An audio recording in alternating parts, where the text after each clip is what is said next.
سلام هنرجویان عزیز، امیدوارم روزتون بکام باشه. امروز اومدم کتاب اشمیت صفحه اولش رو برای شما تدریس کنم.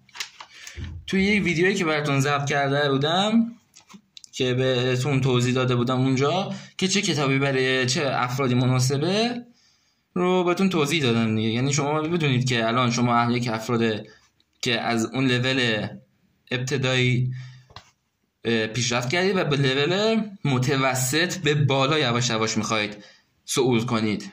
پس با هم بریم صفحه اول اشمیت رو برای شما تدریس کنم. تمرینات آمادگی برای به دست آوردن حداکثر استقلال و یک نواختی در انگشتان. یعنی اینکه شما بتونید از این کلید تا اون کلید به صورت پیوسته بتونید صفحه کلید را لمس یا تاچ یا بهشون ضربه بزنید یا بنوازید به اصطلاح.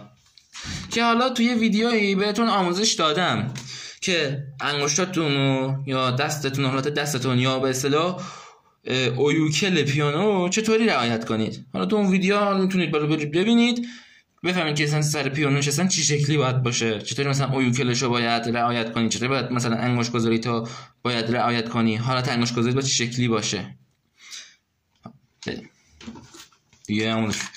یه قسمتی به شما نشون میدم که قسمت اولش اینجاست و یه قسمت دوم، سوم، چهارم تا دهمش اینجا هستش. و اگه مطلب خاصی هم بود به شما میگم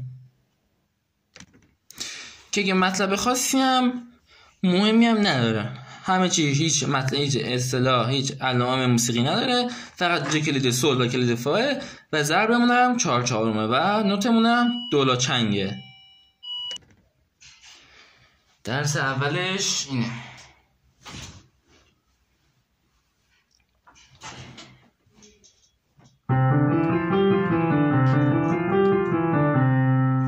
دوباره این حالات دستمون دقت کنید.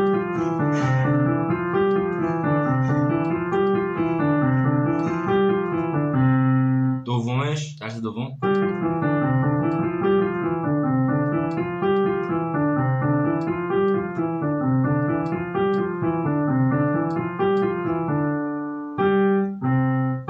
این شکلی. حالا درس سومش درس آسونیه.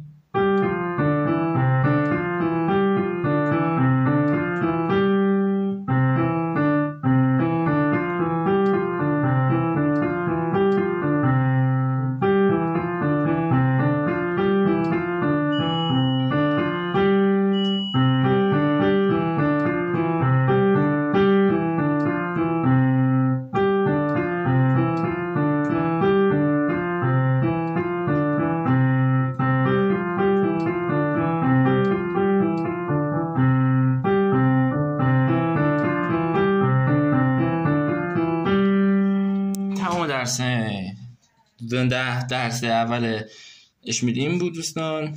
امیدوارم که لذت برده باشید. تا جلسات بعد، خدا نگهدار.